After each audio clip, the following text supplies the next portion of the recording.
Bismillahirrahmanirrahim. Assalamu alaikum, my dear students. I hope you all are fine. Today we are studying our first lecture from your book, chapter number 4, Environment and Interactions. The topic is Introduction and Environment. So let's start with the chapter number 4 and its outcomes. That means कि what we will learn in this chapter. इस chapter में हम क्या क्या पढ़ेंगे, उसके कुछ points जो हैं जो हमें यहाँ पर स्टार्ट में चैप्टर के दिए गए हैं, उसके बारे में हम थोड़ा सा डिस्कस करेंगे कि identify the components of environment. First of all हमने ये बताना है कि कंपोनेंट्स ऑफ इन्वायरमेंट क्या हैं और कितने हैं, and compare the physical factors which make up the environmental of a desert and a rain forest. कि हमारे जो फिजिकल फैक्टर्स हैं डेजर्ट्स के यानी कि सहरा के और रेन फॉरेस्ट यानी कि ऐसे इलाके जंगलात के जहाँ पर रेन कुछ ज़्यादा होती है या वो रेन ज़्यादा आने की वजह बनते हैं, उनके फीचर्स क्या हैं, वहाँ पर फिज़िकल कंडीशंस क्या हैं. वो जैसे कि डेजर्ट्स जो हैं वो ज़्यादा गर्म होते हैं और वहाँ का टेम्परेचर हाई रहता है, और जो फॉरेस्ट हैं वहाँ का जो मौसम है वो नॉर्मल रहता है और वहाँ पर जो है वो टेम्परेचर जो है वो भी नॉर्मल होता है और वेदर भी नॉर्मल रहता है. ठीक है, और मोस्टली ठंडा होता है. ठीक है, और इसके अलावा है describe the relationship between the biotic and abiotic components of a environment. ठीक है, बायोटिक कंपोनेंट्स यानी कि जानदारों का और ये बायोटिक कंपोनेंट्स बेजान चीज़ों का आपस में जो ताल्लुक है एक इन्वायरमेंट में वो बताना है हमने. Explain how abiotic factors affect the ability of a plant to create their own food.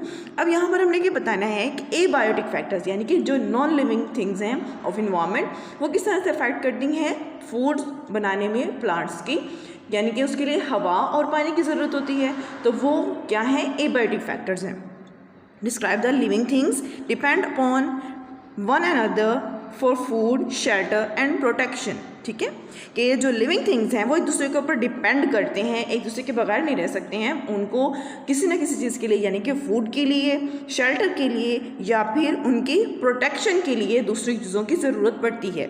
ठीक है, और इसके अलावा बेटा explain the different relationship between the organisms के जो ऑर्गेनिज़म्स हैं वो जो ज़िंदा रहने हैं उनको ज़िंदा रहने के लिए रिलेशनशिप आपस में कायम रखना पड़ता है, इसके बगैर वो काम नहीं कर सकते. ठीक है, तो ये सब इसमें बताना है. Give examples of how organism interact with each other and with the non living parts of the environment. कि किस तरह से जो एनिमल्स हैं या जानदार चीज़ें हैं वो किस तरह से इंटरेक्ट करती हैं बेजान चीज़ों के साथ और एक दूसरे के साथ जो हैं वो इंटरेक्शन के साथ ही वो ज़िंदा रहती हैं और उनकी इंटरेक्शन जो है उसके लिए ज़रूरी है उनके ज़िंदा रहने के लिए. ठीक है, तो बेटा ये तो थी आपकी आउटलाइंस यानी कि आप इस चैप्टर में क्या पढ़ेंगे. अब हम आते हैं अपने टॉपिक की तरफ. आपका टॉपिक था इन्वायरमेंट. इसमें सबसे पहले इन्वायरमेंट के बारे में हमने देखना है कि इन्वायरमेंट है क्या. ठीक है, इन्वायरमेंट बेसिकली जो इन्वायरमेंट है वो क्या है, environment everything around us make our environment. कि हमारे इर्द गिर्द जितनी भी चीज़ें हैं वो हमारा इन्वायरमेंट बताती हैं. जैसे कि यहाँ पर दिखा है कि ये एक प्लेग्राउंड का इन्वायरमेंट है. ठीक है, और इन्वायरमेंट जो है वो डिफरेंट टाइप्स का होते हैं. ठीक है, हर जगह का अलग अलग इन्वायरमेंट होता है. सहरा का अलग है, गर्म होता है यानी कि, ठीक है, और रेत होती है वहाँ पर. जो मिडोज़ हैं यानी कि चरागाह हैं वहाँ पर घास ज़्यादा होती है और वहाँ का मौसम ज़रा मुतदिल होता है, ठंडा ठंडा होता है, ना ज़्यादा गर्मी ना ज़्यादा ठंड. और उसके अलावा जो पोलर एरियाज़ हैं वहाँ पर बर्फ़बारी होती है. इस तरह से अलग अलग जो हैं वो टाइप्स के इन्वायरमेंट्स मौजूद हैं. हमारे जो रीजन है, हमारे कंट्री, हमारे वर्ल्ड है, इसमें अलग अलग इन्वायरमेंट्स मौजूद हैं. ठीक है, इसके अलावा हमारी जो अर्थ है उसके ऊपर वैरायटी ऑफ स्पीशीज़ भी मौजूद हैं यानी कि अलग अलग प्लांट्स और एनिमल्स की बहुत सारी इकसाम मौजूद हैं इस लैंड पर. ठीक है, और जो एनिमल्स और जो ह्यूमंस हैं या एनिमल्स और जो प्लांट्स हैं वो अलोन नहीं रह सकते. Living things can't be live alone, वो अकेले नहीं रह सकते हैं. उनको हमेशा जो है वो एक दूसरे के इंटरेक्शन की ज़रूरत पड़ती है, एक दूसरे के साथ की ज़रूरत पड़ती है. ठीक है, अगर वो एक दूसरे के साथ रहते हैं तो वो बेटरली मूव कर सकते हैं और अपना काम कर सकते हैं आसानी से एक दूसरे के साथ इंटरेक्ट करके.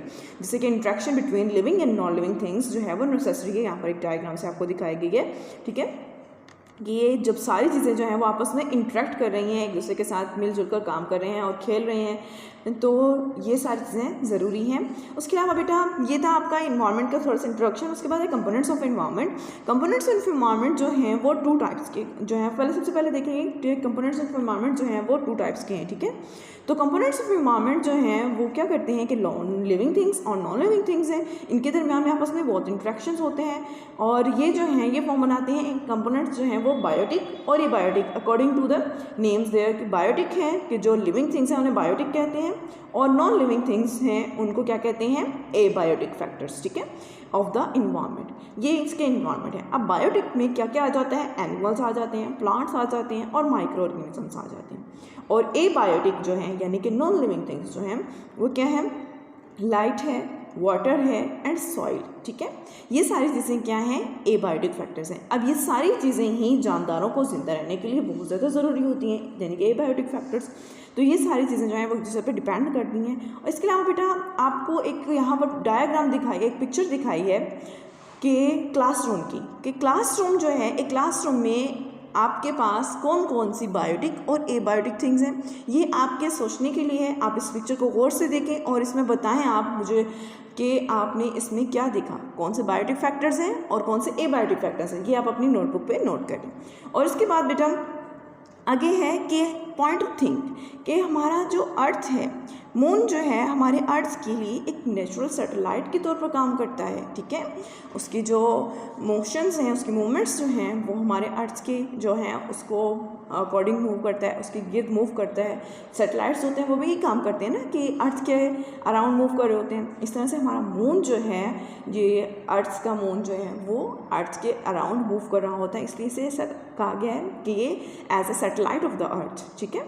और इसके अलावा बेटा बहुत जो अर्थ है और मून, ये दोनों ही जो है वो सन से सनलाइट को लेते हैं और उसको एब्जॉर्ब करते हैं और उसके मदद से ही ये ग्लो करते हैं, इसकी एनर्जी से ग्लो करते हैं, ठीक है। तो उसके अलावा क्या होता है, बस इनमें एक डिफरेंस ये है कि life is a full of earth life, ठीक है। Earth is a full of life. हमारी जो अर्थ है वो लाइफ से भरपूर है, उसमें बहुत सारे जानदार जो हैं वो मौजूद हैं, जानवर हैं, पौधे हैं और इंसान हैं, सारी चीज़ें मौजूद हैं। लेकिन जो मून है, मून इज़ लाइफलेस, ठीक है।